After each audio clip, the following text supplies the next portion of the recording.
Première leçon, se connecter, déclarer son état de présence et se déconnecter. Donc quand on arrive le matin, normalement votre workplace Zoom a été automatiquement lancé. Vous devez donc vous rendre dans l'espace centre de contact, donc le petit icône à gauche. Éventuellement, si vous disposez des licences Zoom Phone, vous avez un autre onglet téléphone ici avec l'environnement de téléphonie. Et en dessous, vous avez donc centre de contact, qui est l'environnement centre de contact. Pour ceux qui sont conseillés rattachés à des fils de centre de contact, ils doivent aller là. Et la première chose à faire le matin, c'est de démarrer son activité, donc de s'intégrer au fil auquel on est connecté. Sachant que je vous recommande de démarrer en mode pas prêt, pour lequel ici vous pouvez choisir un motif, donc pause, repas, réunion. Vous aurez peut-être d'autres motifs qui apparaîtront au fil de l'eau.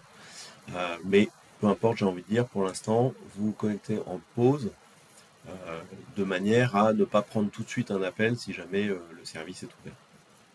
Donc je démarre, ça va lancer mon environnement de travail dans lequel je retrouve mes différents onglets. Donc l'onglet ici d'activité qui permet d'accéder aux activités ouvertes, donc en cours, et aux activités fermées. Ça me permet de retrouver éventuellement des interactions passées avec mes interlocuteurs.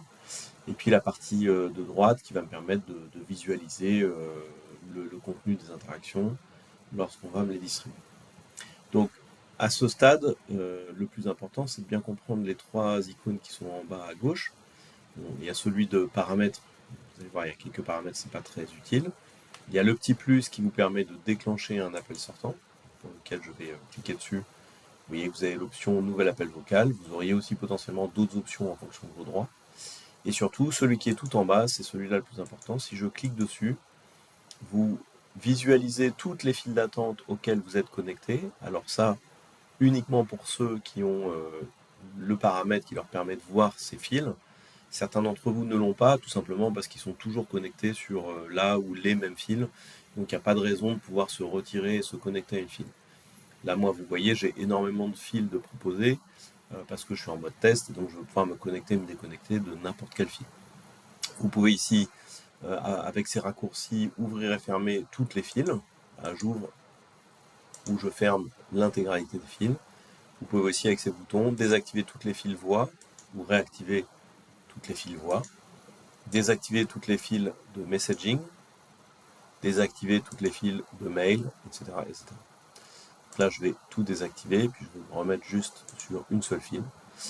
Et enfin, en bas, vous avez donc la possibilité de gérer vos états de travail. Donc, quand on est prêt à recevoir des interactions, il est important de se mettre en prêt. C'est à partir de ce moment-là que le moteur va savoir que vous êtes disponible pour gérer des interactions. Tant que vous êtes en pause, bien sûr, les appels sont distribués à vos collègues ou mis en file d'attente si personne n'est disponible. Donc il est important évidemment de se mettre le plus possible en mode prêt.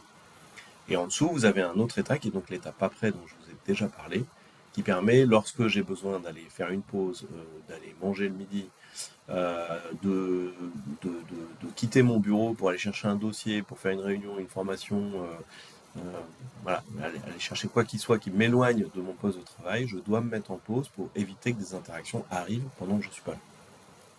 Si d'aventure ça devait arriver, une interaction arrive alors que vous êtes prêt, d'accord, mais vous n'êtes pas à votre poste de travail.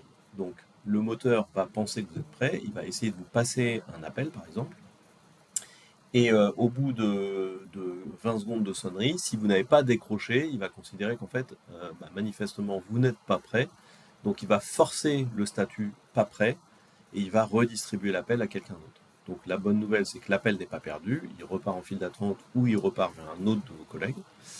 Ça, c'est la première chose. Et la deuxième chose, c'est que le système vous force en pas prêt, si bien que s'il y a une nouvelle interaction qui arrive, vous ne serez pas disponible. En revanche, quand vous revenez à votre poste de travail, si c'était juste pour aller chercher un document à l'imprimante, par exemple, pas de chance. Quand vous revenez à votre poste de travail, il faut bien penser à vérifier votre statut régulièrement pour vous assurer que vous n'avez pas été mis par défaut en pas prêt en pensant, vous, que vous étiez prêt. Donc là, je suis en pas prêt, donc pour me mettre en prêt, je clique sur le petit bouton vert, et là, vous voyez, j'ai un petit bouton vert avec un timer qui défile en dessous, c'est juste le temps depuis lequel je suis dans ce statut. Le soir, quand je pars, donc première chose à faire, c'est je suis en conversation avec quelqu'un ou je suis en train de gérer une interaction, j'anticipe en me mettant en pas prêt, pour la simple et bonne raison que ça va éviter que je reçoive un deuxième appel dans la foulée derrière, sinon ça va être compliqué de partir.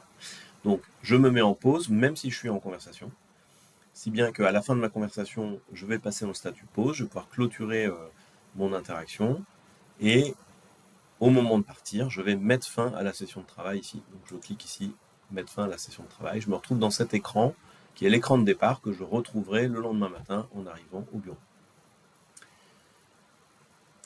Petite précision sur une ambiguïté qu'on m'a souvent levée. Vous avez en haut à droite ici un état aussi de présence, connecté, occupé, etc. C'est votre état Zoom Workplace, c'est votre état vis-à-vis de vos collègues, vis-à-vis des éventuels visios, des réunions, du chat, etc. Ces deux états se synchronisent automatiquement. Donc vous n'avez pas à vous préoccuper de cet état dans Zoom, connecté, occupé, ne pas déranger. L'état qui prime, c'est celui du centre de contact, c'est celui qui est le plus important de manipuler.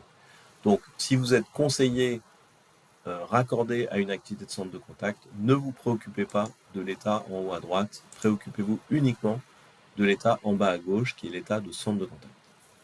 Voilà, j'espère avoir été clair, et puis bien entendu, comme d'habitude, n'hésitez pas à poser vos questions via votre manager ou via les services qu'on aura mis en place pour obtenir du support. Merci à tous.